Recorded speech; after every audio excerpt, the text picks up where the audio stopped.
Hoje a gente vai ver aqui o autor do Evangelho de Marcos. A primeira coisa que eu quero dizer é que os autores dos livros antigos não assinavam os livros. Eles não tinham a compreensão de autoria que nós temos hoje. Hoje a autoria,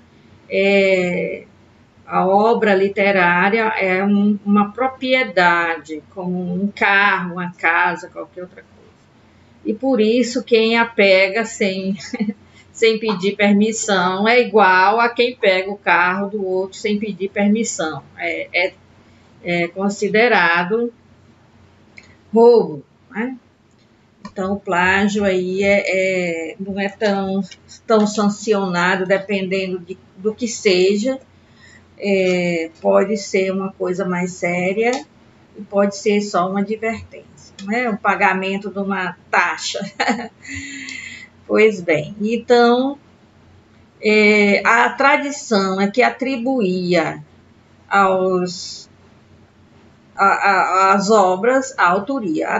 Se guardava por tradição, né, de quem era aquela obra, por quem tinha sido escrito. E os autores não assinavam, não indicavam nenhuma marca de autoria, porque eles não se achavam verdadeiros autores.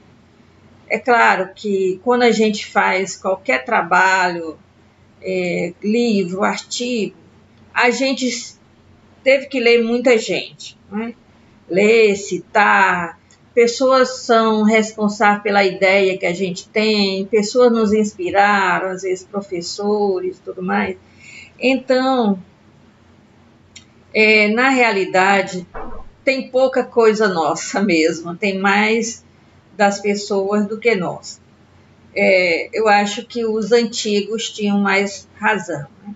O trabalho do autor é organizar ideias, ter um fio condutor, colocar as coisas numa linha, não é? Um fio de Ariadne, né? Aquela moça que emprestou o novelo de lã para o Teseu andar pelo labirinto, né? Então é mais isso, esse papel de Ariadne, dar um novelo de lã para a pessoa poder se situar no labirinto e não se perder, no labirinto das grandes publicações. Mas, então, depois nós temos problemas, porque na nossa época a gente quer saber quem é o autor. É muito importante para nós saber quem escreveu tal coisa. E aí é que vem o problema, né? Então, nós temos duas tradições, né? Dois modos, né? Duas posições, melhor dizendo, na forma como entender o autor. Uma é uma forma tradicional, que diz que o autor é João Marcos, conhecido no Atos dos Apóstolos, né? Que na época de Paulo, ele era ainda muito jovenzinho, era parente de Barnabé e causou um problemão entre Barnabé e Paulo, não é? Por causa de uma das viagens missionárias. Não é? A gente vê isso em Atos dos Apóstolos mais tarde. Então, nessas viagens missionárias, ele ia junto e aí não deu conta da viagem. Achou que ia fazer turismo e a viagem era muito pesada, né? Era muitas andanças durante o dia, cansado e andando, com fome andando, com sol, com chuva, com frio, com vento, com tudo que tinha direito, né? Quem andava com Paulo parava pouco, né? Então, ele não deu conta da viagem e quis voltar. E Paulo não iria voltar de forma alguma, porque ele era muito decidido e tinha o trabalho de evangelização que ele tinha que fazer e não ia voltar. De forma que essa situação causou uma separação entre Paulo e Barnabé, um foi para um lado e outro foi para outro, né? Então, essa essa tradição que diz que o autor é João Marcos, né? Diz que ele escreveu baseado nas memórias de Pedro, e nós temos alguns pais da igreja, já que vocês estão estudando a patrística, nós temos alguns pais da igreja pós-apostólicos, né? Escritores pós-apostólicos, que defendem isso, que nos informam disso. Clemente de Alexandria e Orígenes, mas aí o Clemente de Alexandria é mais no início e o Orígenes é só século IV, então Orígenes já vem depois, né? A teoria liberal da exegese moderna, baseada nas ciências da linguagem, nas ciências históricas, etc., diz que nós não sabemos quem foi o que escreveu, mesmo porque essa pessoa ela recolhe memórias, né? E a partir daquelas memórias ou de alguns fragmentos escritos, ela vai compor o seu texto. E não é assim um texto que nasce de uma vez, que surge de uma vez, é um texto que vai surgindo pouco a pouco, por causa das dificuldades de escrita que existiam na antiguidade.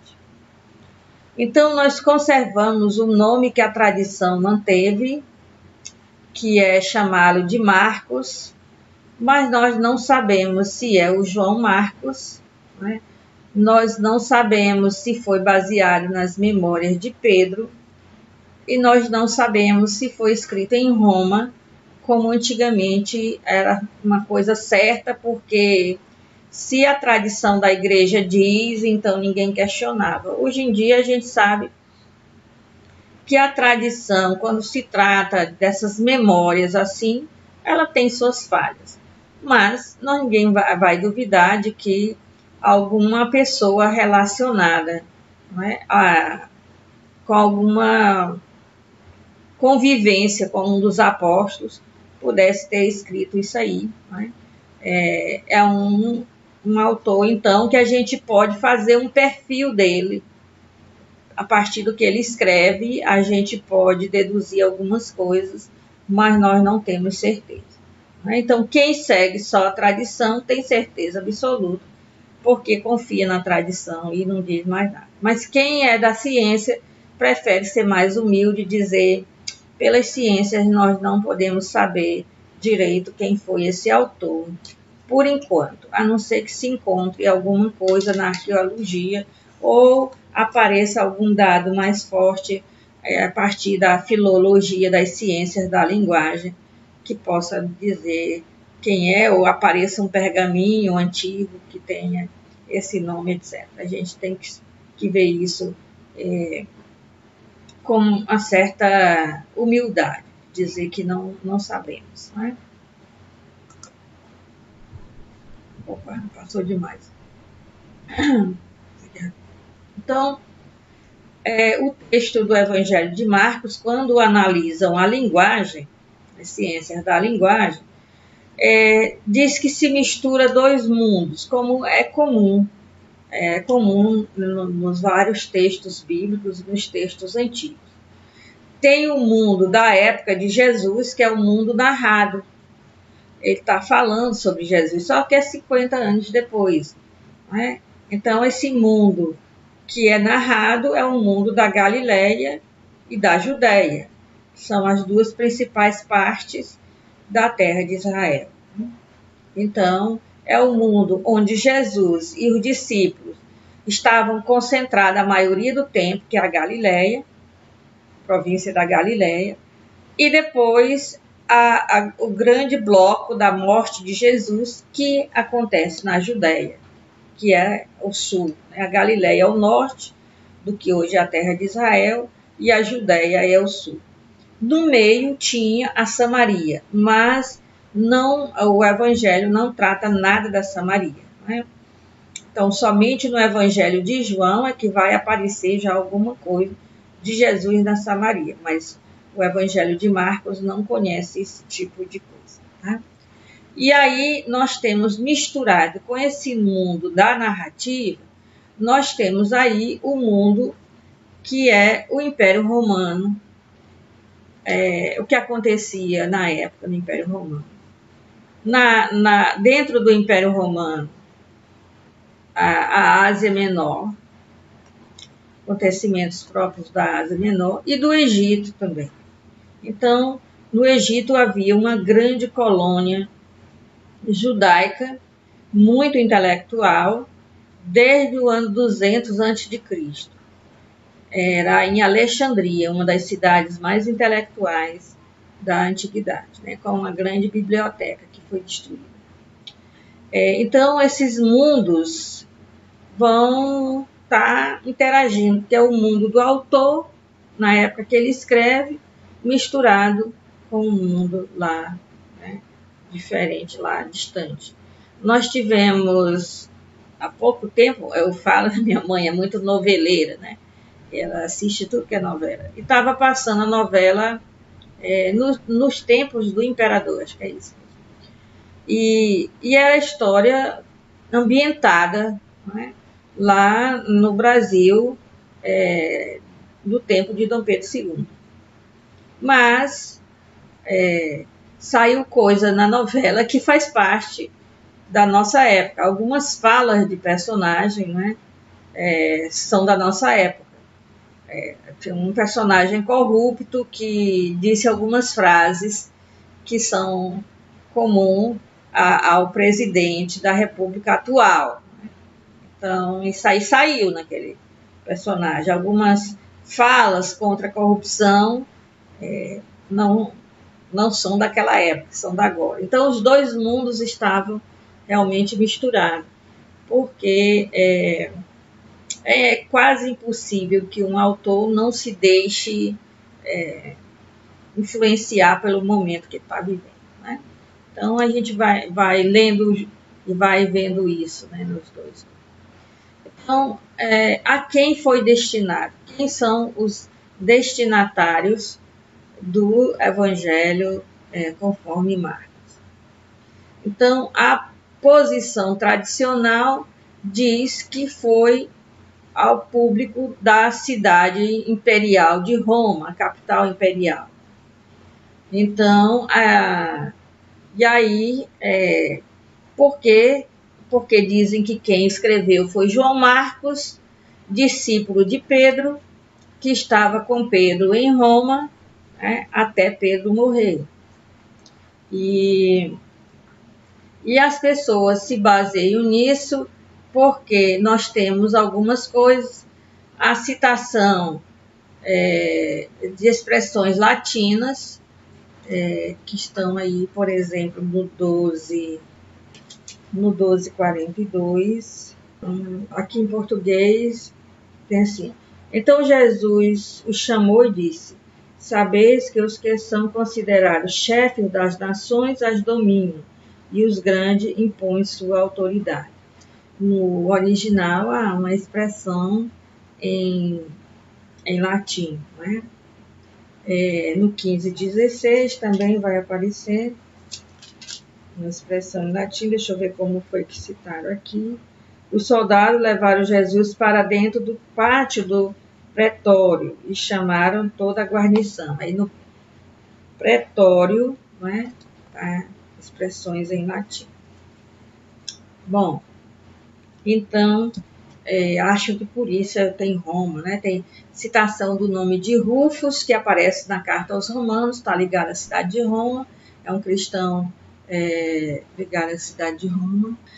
Tem essa citação de Rufus, que é um cristão antigo, famoso lá da cidade de Roma, e temos aqui algumas frases que têm expressões em hebraico, né? Aqui a gente mais hebraica e aramaica, que é aquela que a gente mais Eloi, Eloi, lama sabachthani, né? Meu Deus, por que me abandonastes, é a mais famosa. Mas tem mais frases que as nossas Bíblias em português às vezes traduzem. Então, essa aí é a posição tradicional, tá? Mas qual é o consenso dos estudiosos, qual é o consenso acadêmico. Analisando o texto no idioma em que foi escrito, né?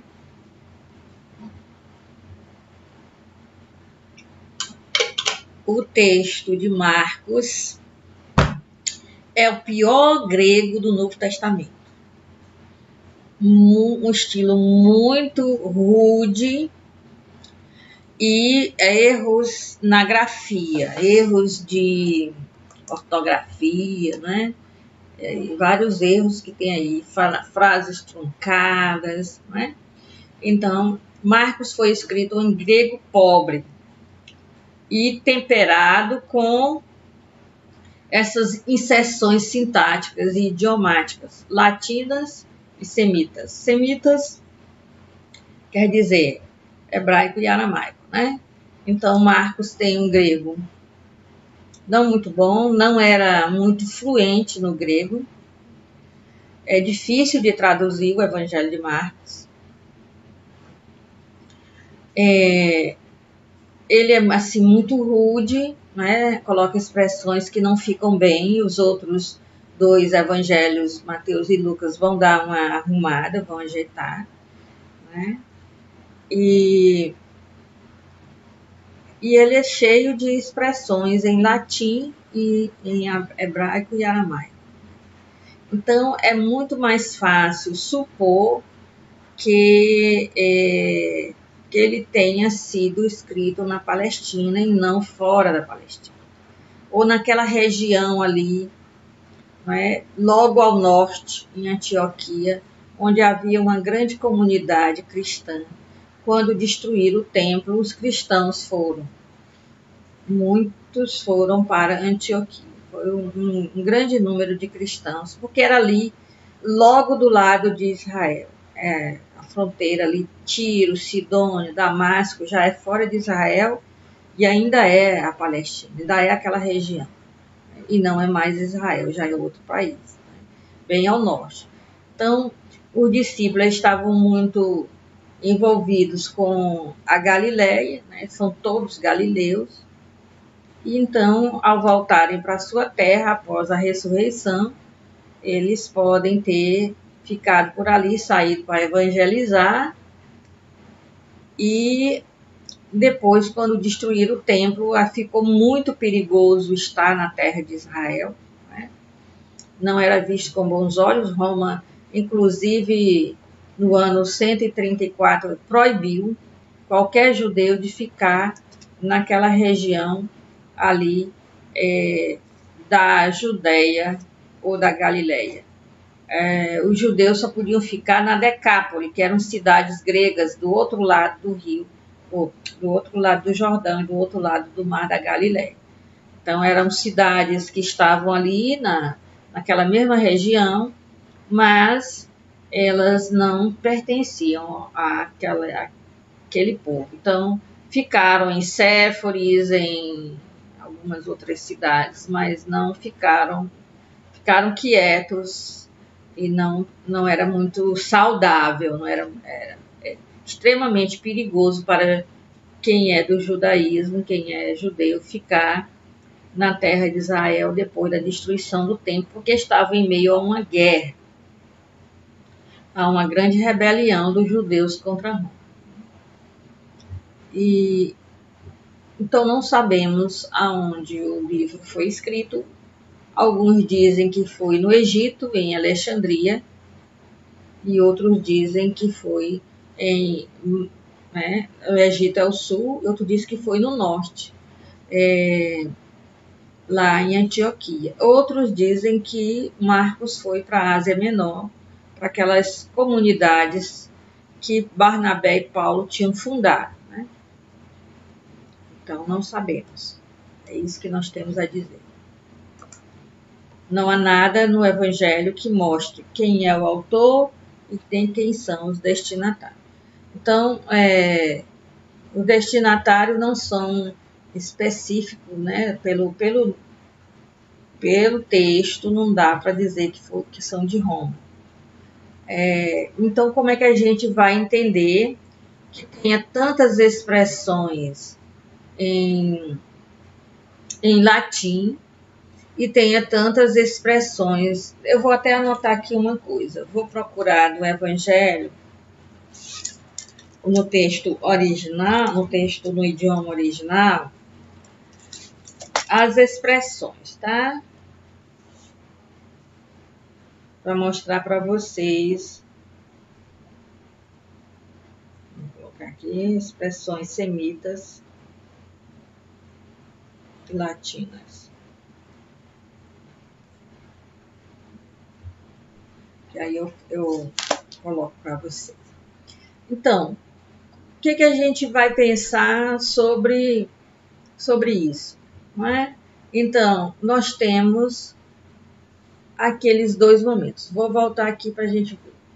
As expressões, não é? Semitas têm a ver com o mundo da narração. Quando Jesus falava em aramaico, né? Quando alguém falava em aramaico, uma coisa que era impactante, aí Marcos conservou em aramaico. E as expressões latinas têm a ver com não é só com a cidade de Roma, tem a ver com determinadas situações de administração da colônia, não é? Porque aquela terra de Israel era colônia de Roma, não é? Então o Império Romano tinha dominado, eles eram colonos. Tá? Então, o semitismo, né? Seriam naturais. Influência de idioma natal, podendo ser uma inspiração de fontes semíticas sobre Jesus. Talvez, né, haja um evangelho, entre aspas, né, que é muito citado na tradição. Papias, que era um bispo, né,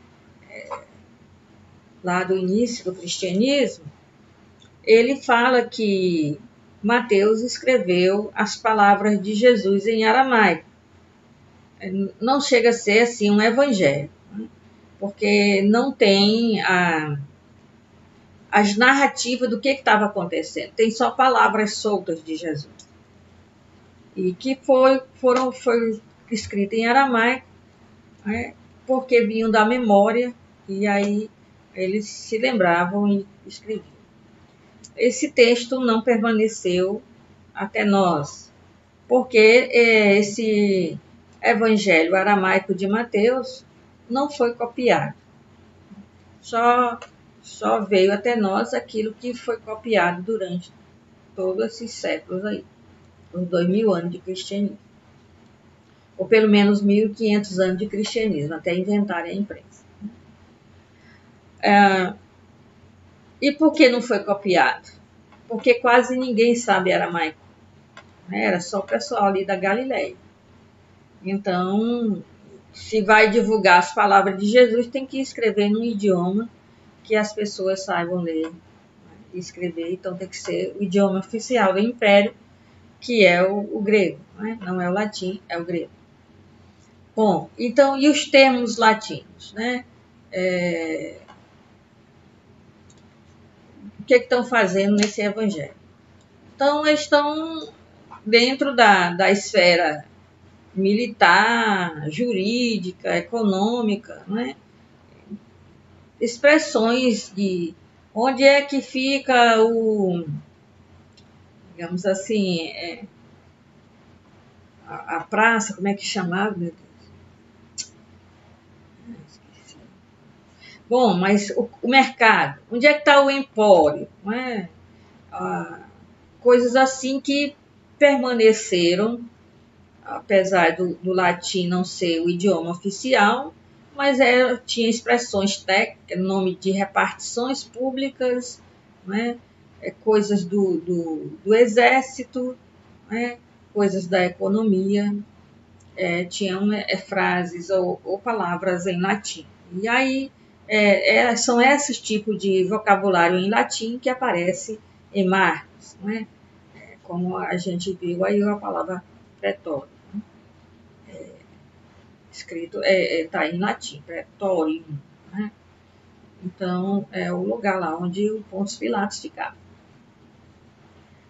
Certo? Então, são palavras que não são assim,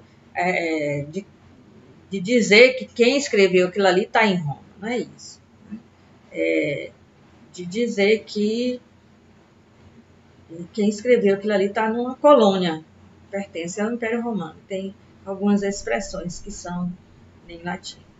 Então, os campos semânticos são palavras que estão dentro do mesmo significado. Por exemplo, quando a gente usa a palavra mar, barco, rede de pesca, pescadores, ondas, tempestade de água. Então, tudo isso aí é o mesmo campo semântico, é o campo semântico mar. No mar tem peixe, tem água, tem onda, tem navio, tem pescador, etc. Então, esses campos semânticos sugerem que o público de Marcos, os destinatários, são judeus e gentios. Não foi um evangelho escrito para judeus, principalmente. Não. É um evangelho escrito para judeus que estão dentro do... Provavelmente são judeus que nem sequer talvez tenham nascido em Israel. Talvez sejam judeus que nasceram fora de Israel, também envolvidos na cultura do Império Romano, greco-latino, né? E para várias pessoas que não são do judaísmo e que foram convertidas. Então, por isso que alguns estudiosos acham que eles estão, assim, que Marcos escreveu lá na Ásia Menor, em alguma daquelas comunidades que foram fundadas por Paulo e Barnabé. Não sabemos. Tá? Mas queremos só dizer, no Evangelho de Marcos, características, não é? O autor não sabe direito o grego, não tem fluência no grego, seja ele quem for. É um autor que talvez esteja na terra de Israel, em alguma daquelas cidades gregas da Decápole, ou talvez esteja no sul, fora de Israel, em Alexandria, outra vez no norte, em Antioquia. E é um autor que conserva no seu texto expressões em hebraico, em aramaico e em latim, embora ele esteja escrevendo em grego. A forma dele escrever sugere que os seus destinatários, em parte, são judeus e, em parte, não são judeus. Então, ele não é como Lucas, que Lucas escreve só para quem não é judeu, e não é como Mateus, que escreve principalmente para quem é judeu. Não, o público de Marcos é misto.